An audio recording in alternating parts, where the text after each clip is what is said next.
गरीब किसान की जन्माष्टमी। माधवपुर गांव में एक गरीब किसान श्याम अपनी पत्नी ललिता के साथ रहता था। दोनों बहुत नेक दिल और भगवान कृष्ण के बहुत बड़े भक्त थे। श्री कृष्ण वासुदेवाय नमः। श्री कृष्ण वासुदेवाय नमः। श्री कृष्ण वासुदेवाय नमः। तभी दरवाजे से श्याम घर में आता है। वो चिंतित और परेशान दिख रहा है। ललिता श्याम के पास आती है। क्या हुआ जी, परेशान लग रहे हैं? गांव के चौक पर सब बातें कर रहे थे। इस साल भी अच्छी बारिश नहीं हुई। जो बचे खुचे फसल हैं वो भी बर्बाद हो जाएंगे। ललिता, हमारा खेत तो बंजर पड़ा है। बारिश के बिना फसल कैसे होगी? मुझे बहुत चिंता हो रही है। सेठ जी से लिए पैसे कैसे वापस करूंगा? तभी ललिता और श्याम को दरवाजे के बाहर पुकारने की आवाज आती है। ललिता और श्याम घर के बाहर जाते हैं। श्याम, ओ श्याम। राधे राधे सेठ जी। राधे राधे।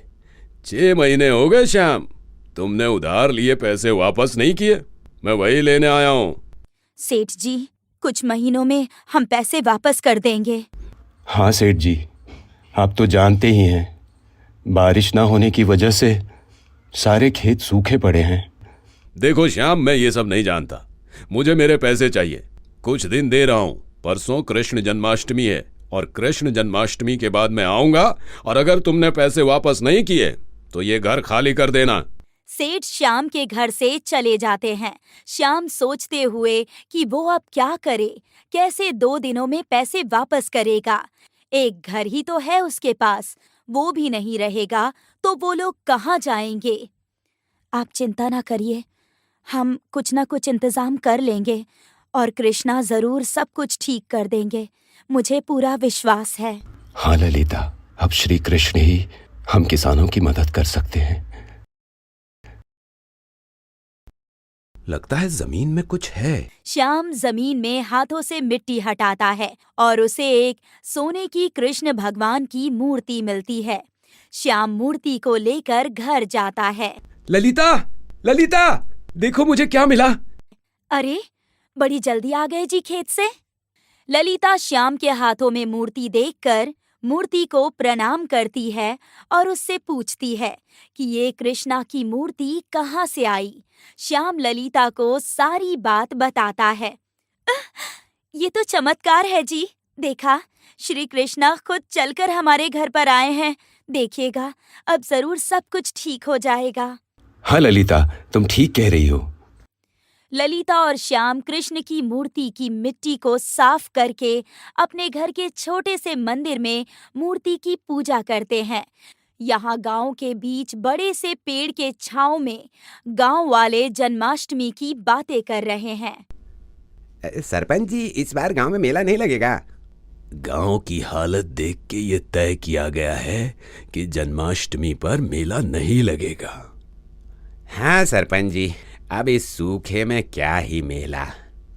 सरपंच जी, हमको लगता है कृष्ण भगवान हम गांव वालों से नाराज हैं, तभी तो यहाँ ऐसे सूखा पड़ा है। हाँ पंडित जी, हमारे आसपास के गांव में सूखा नहीं पड़ा है, बल्कि बारिश हो रही है। हाँ, लगता है कृष्ण भगवान नाराज हैं हमसे।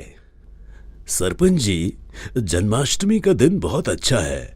क्यों ना उस दिन हम सब गांव वाले गांव के कृष्ण मंदिर में पूजा हवन करके भगवान कृष्ण से माफी मांगे।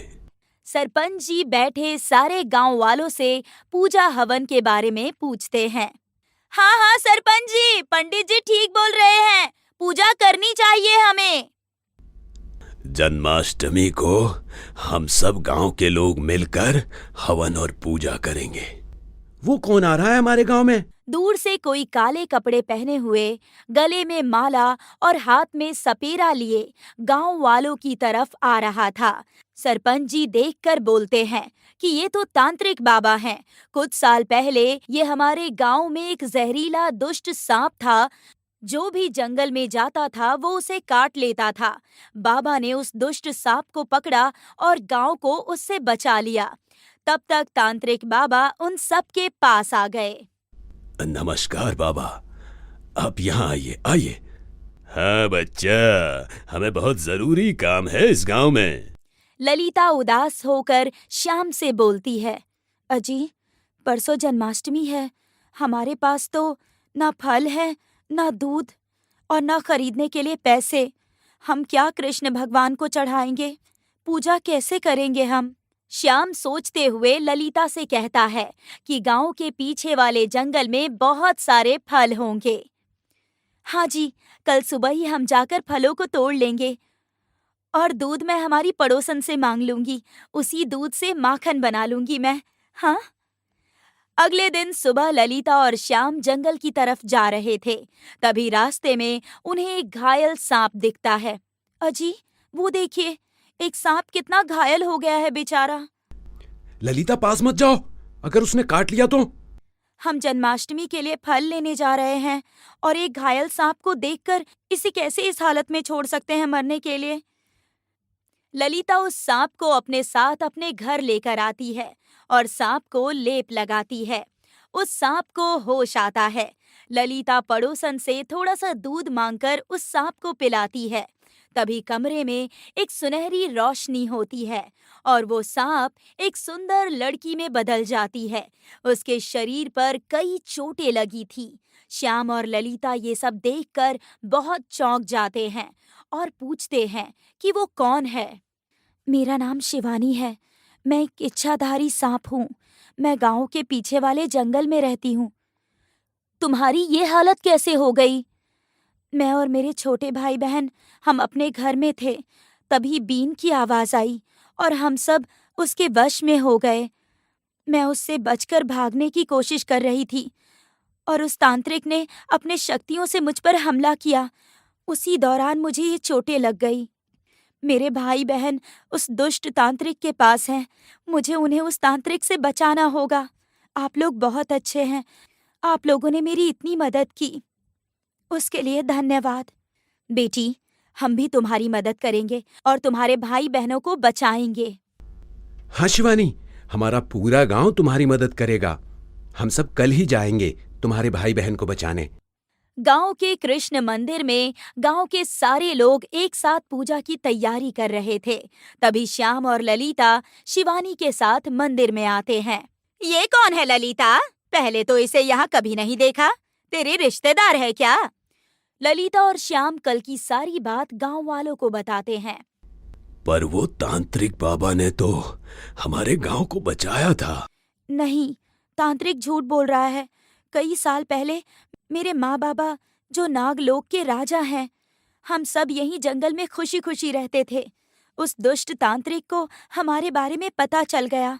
उसने एक इच्छाधारी सांप को अपने वश में करके उस सांप को यहाँ जंगल में हमें ढूंढने के लिए भेज दिया और गांव वालों को जिस सांप ने काटा था वो उस तांत्रिक का भेजा हुआ सांप था। वो आप सबको बचाकर अच्छा बनने का नाटक कर रहा है। तांत्रिक मेरे माँ बाबा को लेकर चला गया। तब से मैं और मेरे भाई बहन अकेले ही इस जंगल में रहते हैं। मेरा परिवार हमेशा आप लोगों की भलाई के लिए ही यहाँ है। बेटी, तुम्हारे पापा को क्यों लेकर गया? मेरे बाबा से नागमणि पाने के लिए, पर उन्होंने पहले ही वो नागमणि मुझे दे दिया था। हम सबको माफ करना बेटी, हमारी वजह से तुम्हारे परिवार को बहुत तकलीफ हुई है। चलो बेटी, हम सब तुम्हारे साथ हैं। वो तांत्रिक बाबा तो बहुत शक्तिशाली होंगे, हम सब कैसे हराएंगे? तांत्रिक की सारी शक्ति उसके बीन में है। अगर हम उसे खत्म कर दें तो तांत्रिक कुछ नहीं कर पाएगा। सरपंच और गांव वाले जंगल की तरफ जाने लगते हैं। जंगल में तांत्रिक सांप के बिल के पास शिवानी को ढूंढ रहा था। उसे पता चल गया था कि नागमणि शिवानी के पास है। गांव वाले सब मिलकर तांत्रिक से उसकी बीन छीनकर उसे एक पेड़ से बांध देते हैं और फिर उसकी बीन को तोड़ने लगते हैं। नहीं, ऐसा मत करो, मेरी सालों की तपस्या है। बीन टूटते ही उसमें से एक रोशनी निकलती है और शिवानी के माँ बाबा और छोटे भाई बहन तांत्रिक के कैद से आजाद हो जाते हैं और तांत्रिक मर जाता है। नागराजा, आप सभी ने हमें उस तांत्रिक से बचा लिया है। नागराजा और उनका परिवार अपने बिल में चले जाते हैं। गांव वाले वापस कृष्ण मंदिर में आते हैं और सब मिलजुल कर कृष्ण जी की पूजा और हवन करते हैं। एक तेज सुनहरी रोशनी होती है। कृष्ण जी कहते हैं, मैं तुम्हारी पूजा से बहुत खुश हूँ। तुम गांव वालों ने मेरे नागों की जान बचाई है। मैं तुम्हारे गांव को खुशी, समृद्धि और खुशहाली का वरदान देता हूँ। और श्याम, तुमने और तुम्हारी पत्नी ने मेरी बहुत सेवा की है। इतने मुश्किल वक्त में भी तुम्हारा विश्वास मुझ पर था। मैंने अपने आशीर्वाद के रूप में तुम्हें वो मूर्ति दी है जो तुम्हें खेत से मिली। मैं तुम्हें वरदान देता हूँ, तुम्हारे खेत के फसल सोने के बन जाएंगे। एक तेज सुनहरी रोशनी पूरे गांव में फैल गई। सारे गांव वालों ने मंदिर के बाहर आकर देखा। उनका गांव हरा भरा हो गया था। सारे खेतों में फसल लहरा रही थी और श्याम के खेतों में सोने की फसल थी। पूरा गांव खुशी से जन्माष्टमी मनाता है और श्याम कृष्ण जी के वरदान से गांव का सबसे अमीर व्यक्ति बन जाता है।